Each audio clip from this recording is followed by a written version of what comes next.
An army's greatest need to continue fighting is weapons, but things are not going well for the Russian army. The ammunition stock of Russian army is decreasing day by day. Russian soldiers are facing major problems due to the decline in ammunition stocks. The information coming from the battlefield today showed how big the problems the Russian army was experiencing. Let's start if you are ready.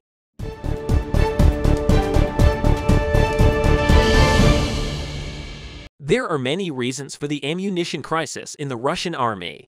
The first reason for this crisis is the problems in Russia's governance. The Putin administration in Russia is implementing repressive policies. A problem that occurs in all repressive regimes is also occurring in Russia. Merit crisis. Putin is putting his most loyal people in critical positions. Many of these people do not have enough knowledge and experience in their work. But when they brief Putin, they always say that things are going well. This is leading to a massive rot in Russia's state institutions. When Putin decided to invade Ukraine, he called a meeting of Russian commanders and defense ministry officials. At this meeting, Russian commanders told him that Kiev could be captured in just a few days. Putin then asked to be informed about the status of ammunition stocks, but the officials, not wanting to reveal the failure of his mission, said that Russian ammunition was sufficient. Putin came out of this meeting thinking that Russian army was the most powerful in the world, but this was not the reality.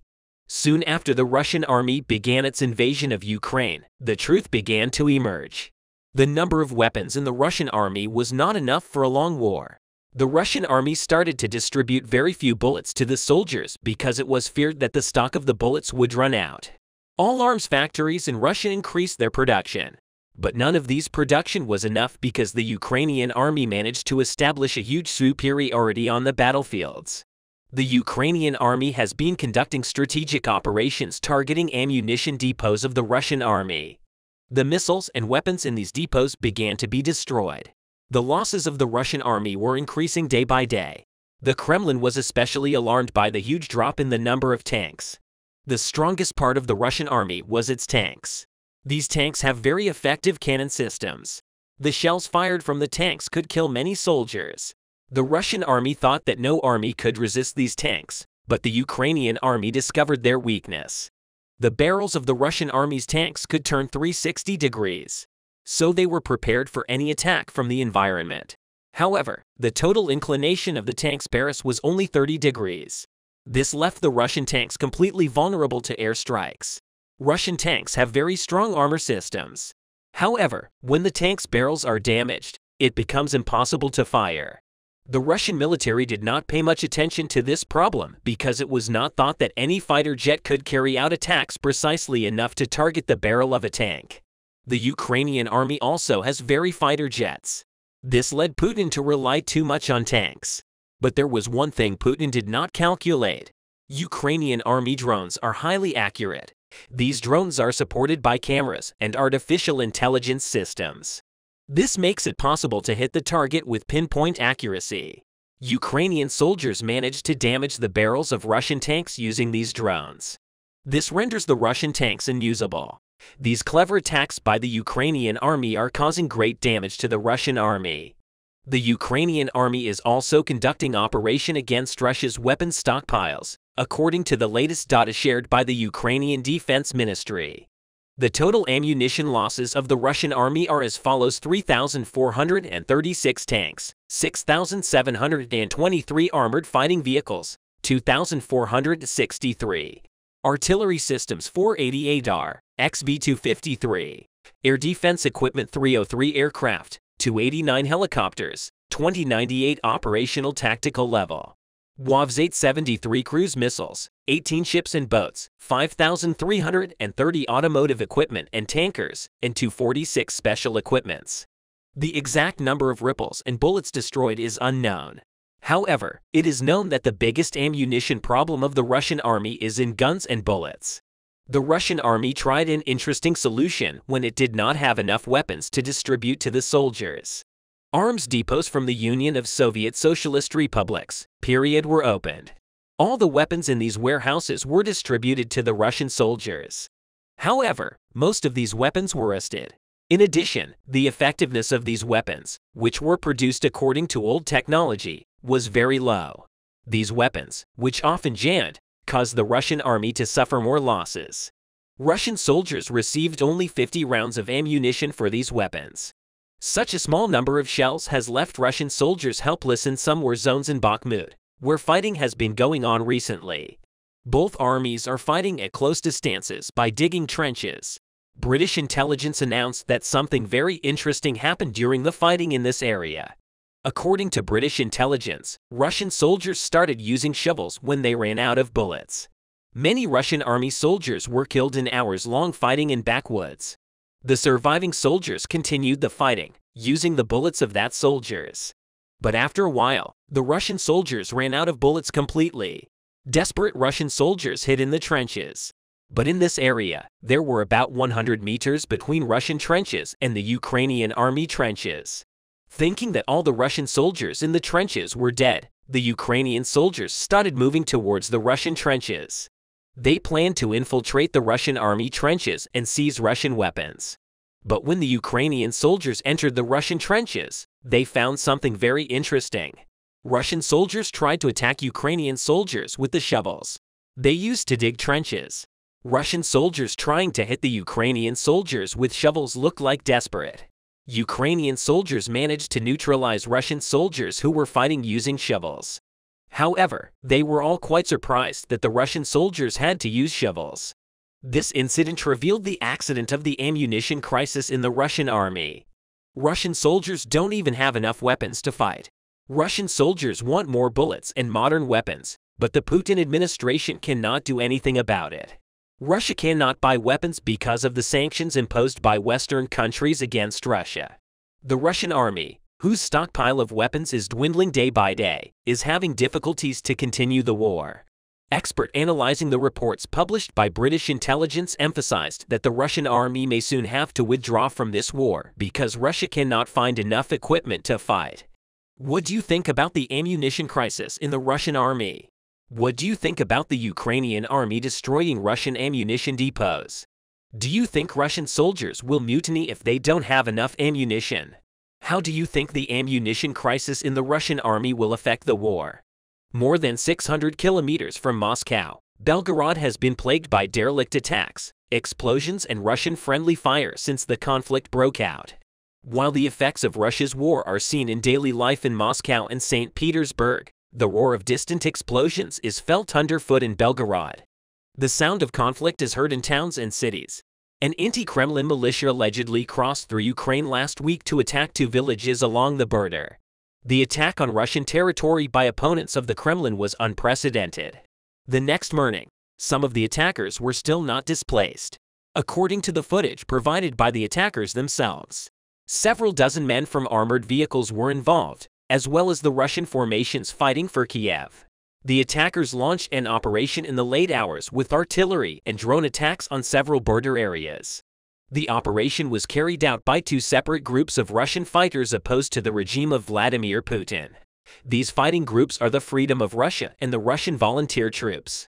The first is linked to former Russian lawmaker Ilya Ponomarev, who was the only person to vote against the annexation of Crimea in 2014. The Freedom of Russia group consists of Russians living in Ukraine or sneaking into the country after the February 2022 invasion. Ponomarev previously stated that the Legion, which was declared a terrorist organization by the Russian Supreme Court in March, aims to save Russia from Putinism.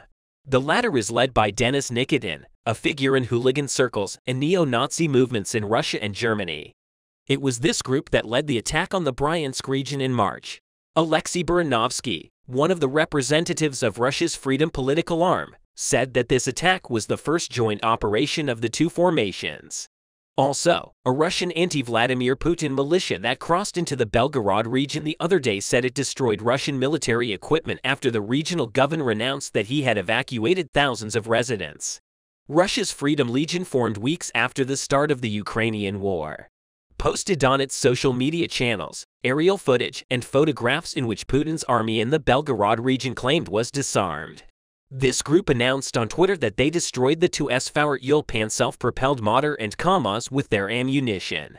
The exiled Russian politician, Ilya Ponomarev, the political representative of the Russian Freedom Legion, stated that the group had crossed into the border town of Shebekino with the Russian volunteer troops. The RVC includes Russians whose members are fighting on the Ukrainian side and against the Kremlin regime. Ponomarev stated that active fighting continues in Novaya Volkonka, a suburb of Shebekino. Meanwhile, officials claimed to have repelled an attempted attack across the border. Belgorod Governor Vyacheslav Gladkov said that several areas were bombed but denied that there were any enemies on the territory of the Belgorod region. The Legion, on the other hand, released a photo showing its tanks with its flag in Novaya Janka. In an update on the Legion Telegram channel, he stated that some of its members were injured, but freedom was won with blood. The partisan group also posted on Twitter a video of one of its fighters saying that Russia will be free. On the other hand, the UK Ministry of Defense stated that Russian commanders are faced with an acute dilemma as the border areas are attacked for the second time in 10 days. Are Russian commanders now faced with the serious dilemma of whether to strengthen Russia's defenses in the border areas or their lines in occupied Ukraine? The UK Defense Ministry's intelligence update comes a day after it said anti-Vladimir Putin militias had crossed into Russia's Belgorod region. The Russian Ministry of Defense noted that it's resorted to deploying on its own territory all military firepower, including attack helicopters, and the TOS-1, a heavy thermobaric rocket launcher. The ministry was probably referring to an imminent counterattack by Ukraine to retake territory captured by Russia. In addition, Russia is taking steps to reinforce its army before counterattacks. Russia's struggle to recruit more troops comes amid rising combat casualties that indicate the ranks of the armed forces may be severely depleted. According to a report by the non-profit Ukrainian Victims of War and Ukrainian Catholic University, the Russian military is using a popular employment website to lure soldiers by offering massive paydays to bolster their dwindling ranks. The report states that the military offers salaries of as much as $9,200 per month, which is more than 10 times the average Russian monthly wage of $810. The data analysts found that 5,874 job postings were posted on the website between August 2022 and March 2023. Military employers searching the site include the 43rd Regiment of the Russian Guards and the Contact Recruitment Office for Military Service in the Tver Oblast and Kemerovo and Novgorod regions. Yuri Makin, a board member of the INGO, noted that Russia is trying every possible way to recruit people and mobilize their efforts. Makin described the report as a snapshot of Russia's efforts to support its depleted forces. Victims of the Ukrainian war reported that they were confident that even this number of ads could supply the Russian army with about 80,000 soldiers. In addition, Moscow promised large payments for the Russians fighting on the front lines. But this promise causes problems because this does not only mean that personnel costs consume 1/3 of the defense budget. In some cases, newly recruited units are paid more than combat veteran officers, including those who train them. As a result, it's only a matter of time before conflicts and ruptures occur within the Russian army. It is a matter of curiosity whether the army, which is struggling with a series of problems, can cope with rebellions. So is the Ukrainian army now the best army in the world? Retired Australian Mayor Mick Ryan said in a statement that Ukraine has probably the best army in the world right now. Ryan said that Ukrainian soldiers are the most experienced in modern warfare, and he has proven this with the last 15 months. Pavel Baiv, a research professor at the Oslo Peace Research Institute and a non-resident senior researcher at the Brookings Institute, stated that the Ukrainian armed forces are getting stronger every week. Analysts noted that Ukrainians have demonstrated remarkable adaptability and ingenuity in dealing with a larger and better-equipped Russian power. It seems that Ukraine struggled to strengthen its capabilities throughout the war. These efforts of Ukraine did not go unnoticed by analysts. The participation of elite Russian soldiers in the war on behalf of Ukraine strengthened Kiev's hand. Perhaps the biggest blow Vladimir Putin took throughout the war was his own countrymen fighting against him again. What moves will the Russian leader take in the face of this situation? The roar of tanks and the clatter of shells echoed across the front lines. There were clashes on the front line, like the scenes in action movies. Russian troops took heavy casualties as a result of the operation. Russian casualties included more than 250 soldiers, 16 tanks, 21 armored fighting vehicles, and 3 infantry fighting vehicles. The head of the pro-Moscow Vostok Battalion, Alexander Khodorkovsky, told Telegram that the Ukrainian troops achieved tactical success in the region despite suffering tangible losses. However, Khodorkovsky expressed that he did not believe that the Ukrainian attacks amounted to the promised counterattack. Khodorkovsky added that if there is an advance from Kiev, more significant forces can be transferred to the front. In addition, Ukrainian forces managed to put the Russians in a difficult position by crushing communications. Russian blogger Channel War Gonzo wrote in Telegram that hard battles are now beginning for the village of Novo Donetsk, located between Volodar and Velikaya Novoselivka. Ukrainian armed forces managed to penetrate at least 2 kilometers deep into the area previously controlled by Russian troops and hold on to the outskirts of the settlement. Kiev did not comment on Moscow's claims. Ukrainian's chief of staff did not mention a major attack in its latest update, although it reported clashes in the Donetsk and Luhansk regions. On the other hand, the struggle for the city of Bakhmut in the next region has not yet come to an end. In a statement, Ukraine's defense minister dismissed Moscow's repeated claims that it had seized the eastern battlefield settlement. The defense minister said that Russian forces do not fully control the Ukrainian city of Bakhmut, which has been destroyed in large parts.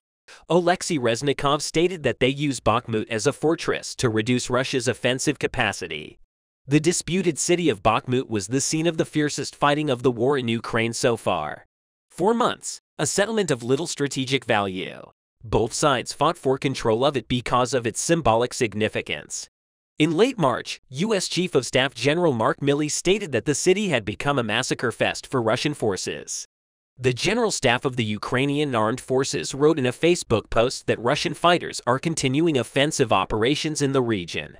Ukraine's Deputy Defense Minister, Hanna Maliar, stated in Telegram that the situation in Bakhmut is conditionally stable.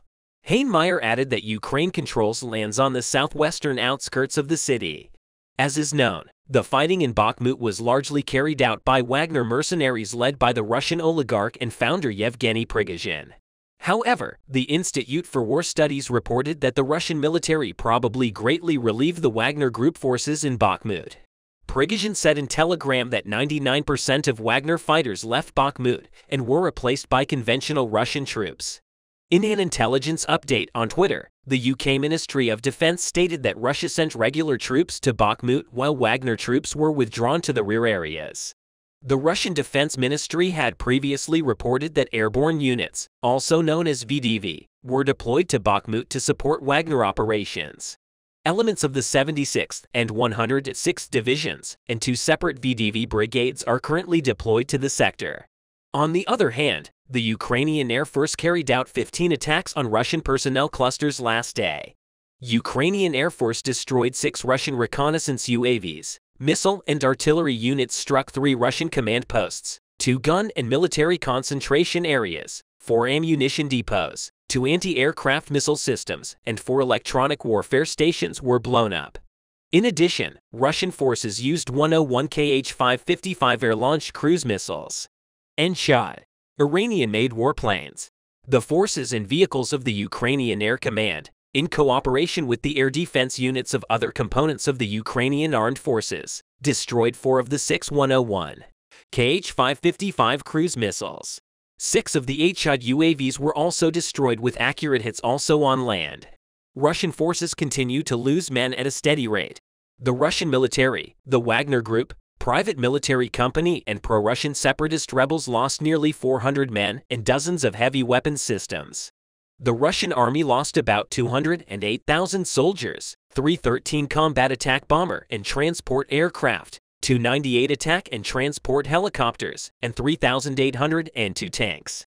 So what is the latest situation in the Ukrainian armed forces? The Ukrainian army has more than 300,000 assault troops, of which more than 80,000 are elite-trained assault soldiers. These units are equipped with the most powerful offensive and defensive equipment. At least 800 main battle tanks are expected to be used in the Ukrainian offensive. Almost 500 of them are Western tanks.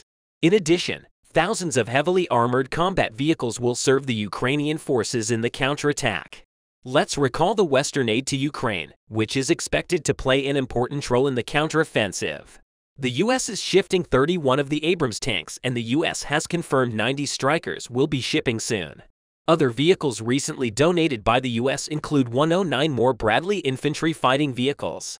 The West has also helped to train tens of thousands of soldiers who were trying to strengthen Kiev's hand for the counterattack. The UK provides 14 Challenger 2 tanks and Germany provides 14 Leopard 2 tanks. Spain has announced that it has sent 6 of its Leopard 2 tanks to Ukraine. The Leopard 2 is used by a number of European countries and is considered easier to maintain and more fuel efficient than many other Western tanks. About 100 Leopard 2s have been sent to Ukraine so far. In addition, the Ukrainian army received nearly 200 Leopard 1 tanks.